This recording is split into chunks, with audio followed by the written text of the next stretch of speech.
You can do it. You can do it. Come on, Dennis. Got it. There's tied to that thing there. Or tied to this thing. Huh? Hello? Hey, I can see you. Your frill's flapping.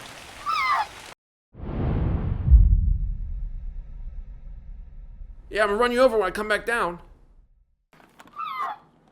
Hey everyone, welcome to In-Depth Reviews. We do things a little differently around here. And today's review is of the Jurassic World Dilophosaurus from Hasbro. This figure kicks a lot of butt. We're gonna get into it. I recommend you picking this up on the little toy hunt video that I was at 2 a.m. for at Walmart. And we're gonna go in depth with this now. So let's do this.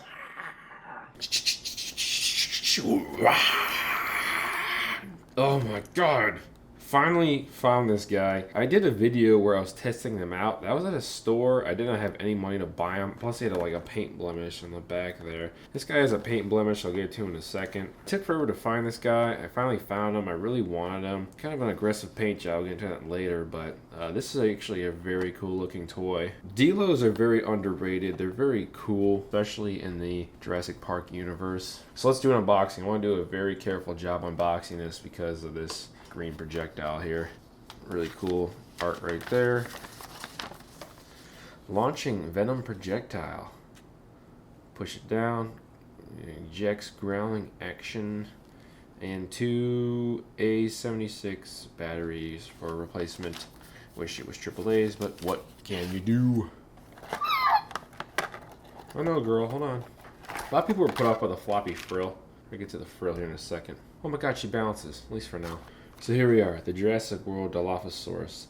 In Jurassic World, I guess in the original screenplay, there were supposed to be Dilophosauruses, and there's supposed to be 3 of them, and Gray and Zach, they see them right after they escape from the Indominus Rex in the waterfall, and they actually see, I guess, Nedry's Jeep, or they see the Barbasol can, and they're supposed to be chased by 3 Dilophosaurs, and they end up escaping, and they ended up being okay, but ended up a new reiteration of the script being as 3 holograms in the shooting script, and then in the final cut of the film ended up just being 1 hologram, the exact same footage from the first film with the frill. That's pretty funny how that turned out. We still have a Dilophosaurus Growler, which is really cool. Tail, I'm just gonna get to proportions here, see if I can get her frill open. Neck looks kind of long. They do have like not too long a necks, but I guess there needs to be enough room for the frill here, and if you have it like that, it looks just fine. The tail it's very upright. It might be a little bit too long. If you stretch this out, it'd probably be about to there. It might be a little bit too long.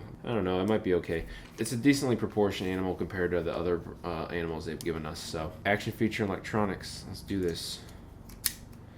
Okay, that's interesting, and let's see if it'll hit it.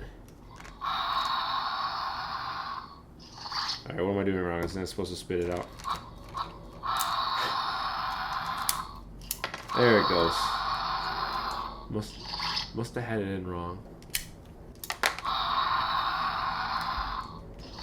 So I guess that's kind of cool. Let's just real quick try to hit it. Doesn't move. It seems to be just projecting it that way instead of a straight line. I have to offset it and go upward. There you go. Obviously you see it's a cool feature, implemented not that great. As a diorama piece, if you had it just like that with the projectile coming out, it actually looks pretty cool. The frill is a little bit because these are a little bit loose. I don't know if it's just mine or not, but they fall towards the bottom center here instead of hold straight, so it looks a little weird with this huge gap up top. So they could have offset it and had a little bit more space here like they have the undercut here for this guy. So they could have done a little bit more, but you know, whatever. I give them credit for trying something new with the projectile. So you push the tail down, you get that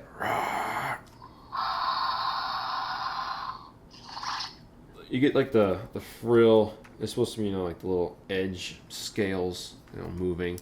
That's what that sound effect is. And then It's funny because that's supposed to be the projectile shooting out sound effect, but that projectile shooting out sound effect sounds like she's slurping a Slurpee or something. It's like, it doesn't sound that great. I still recommended you picking it up in the testing video, but I was just like, ooh, what the hell? This is a very wide-hipped Dilophosaurus. Looks like Nicki Minaj or something, but she balances properly, which is just fine. Her second electronic feature is the very accurate hoot we all know and love from Dilophosaurus.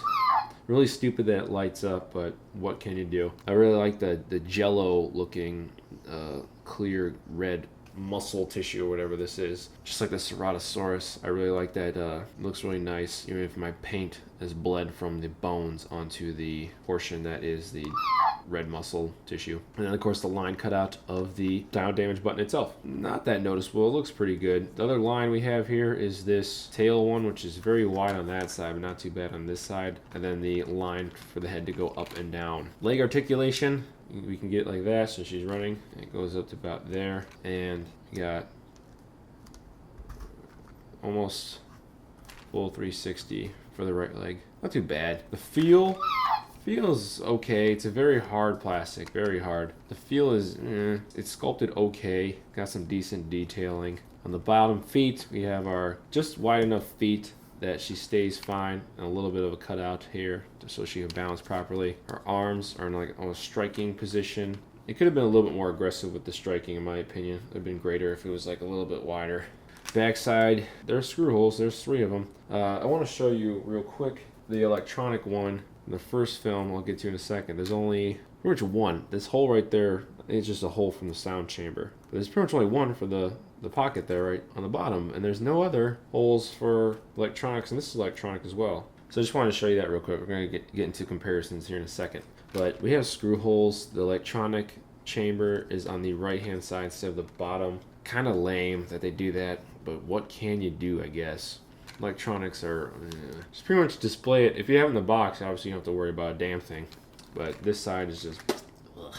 So let's talk paint job. This and the Ceratosaur and even the Allosaurus paint jobs are very odd, but this one I think is the best one out of all those 3 I said, in my opinion. This is really aggressive. It really goes for it. It's very different from the other Dilophosaur paint jobs, but I really like it. I will say this. I think the Boxart paint job, you see how it's a little bit different? This is more of like a burnt yellow cream orange rather than this is just a straight up just cream, and this is like a brown.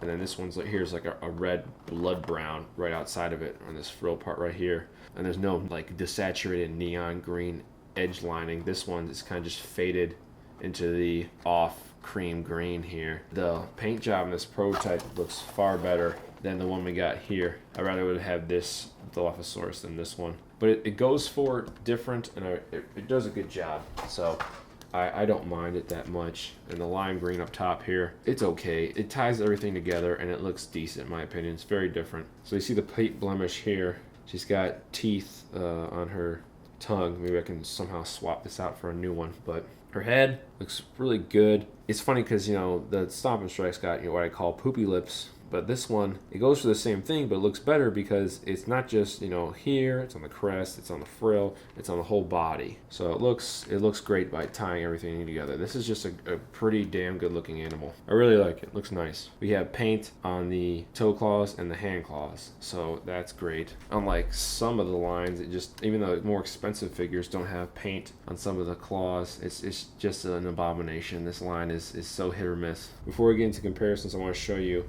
pushing down the tail and having the floppy frill flop out and see if that's actually how it's supposed to work. Kinda. So if you have it like that, if you hold it, it's gonna stay like that. But if you don't hold it, let's see how it works. It's still gonna do it.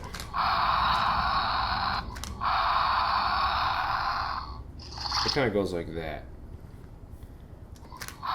What really would have been great for the engineers if they had some kind of stopper, like right here. It would have looked a little bit weird, but they could have engineered it somehow where it's not that noticeable, that like stopped it from coming out more than 90 degrees here.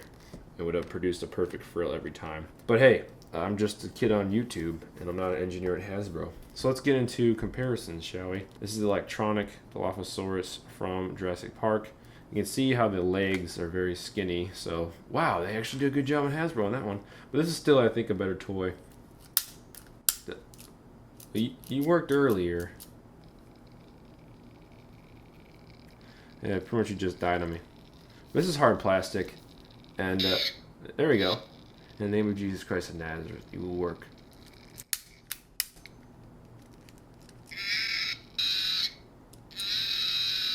The power of God.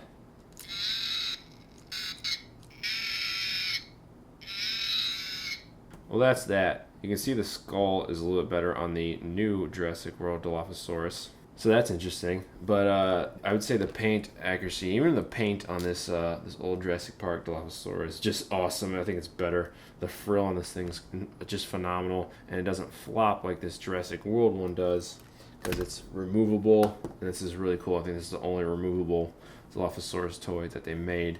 Really cool. Let's compare it. You can see that the Jurassic World one triumphs it in size. Just very thick. It's like the alpha male versus like almost like a juvenile.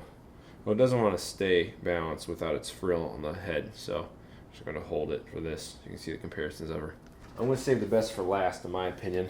I'm just going to go with this Dilophosaurus. You know, it's funny. Back in the day, I thought this Dilo was just fine. The electronics don't work on her anymore. But when I went into storage to do this review, I looked at this Dilophosaurus and I was just like, oh my god, what was I thinking? This tail is like so thin. It's chicken legs on here. The arms are really wide. It's just very wide posture stance. It doesn't balance because the feet are so small, even if it is a wide stance, because this frill is just so heavy. I mean, the paint job's pretty nice. It's not great. As you can see how cheap the frill is, and the frill doesn't come off, which kind of sucks. But I thought back in the day this was a good Dilo. The head's nice, the teeth suck, but I thought back in the day this was awesome. This Dilo sucks. Here we go, Jurassic World Dilo and Jurassic Park 3 Dilo. At least in Jurassic World, the Dilo had somewhat of a appearance, and in Jurassic Park 3 it had absolutely none. They still created a dinosaur. Yeah, this one's far superior. That's crazy because I thought this one back in the day was so much better. Let's see size-wise. Yeah, the Jurassic World Dilo wins again. This is going to be the biggest and probably one of the best. I don't know. Definitely the biggest Dilo sculpt that they've made. And she seems to have balancing issues a little bit. Let's put her more forward. There we go. You can see the frills. The Jurassic World one's a little bit bigger. And you know, this is quite a big frill for the Jurassic Park 3 one. And of course, the Jurassic World Dilo is bigger. Very much bigger. And of course, this one's my favorite. Shout out to my friend Chris who gave this to me. I used to have this, and this is one of my favorites because obviously we all know, squeeze the belly, put it into water, release the belly, and it sucks up water. Go spray your sister by squeezing the guts, the stomach, and water will come out. This is seriously like the greatest toy ever. This is like a 10 out of 10 in my opinion. There's no paint on the hands or the feet, but it's like a $5 toy back in the day.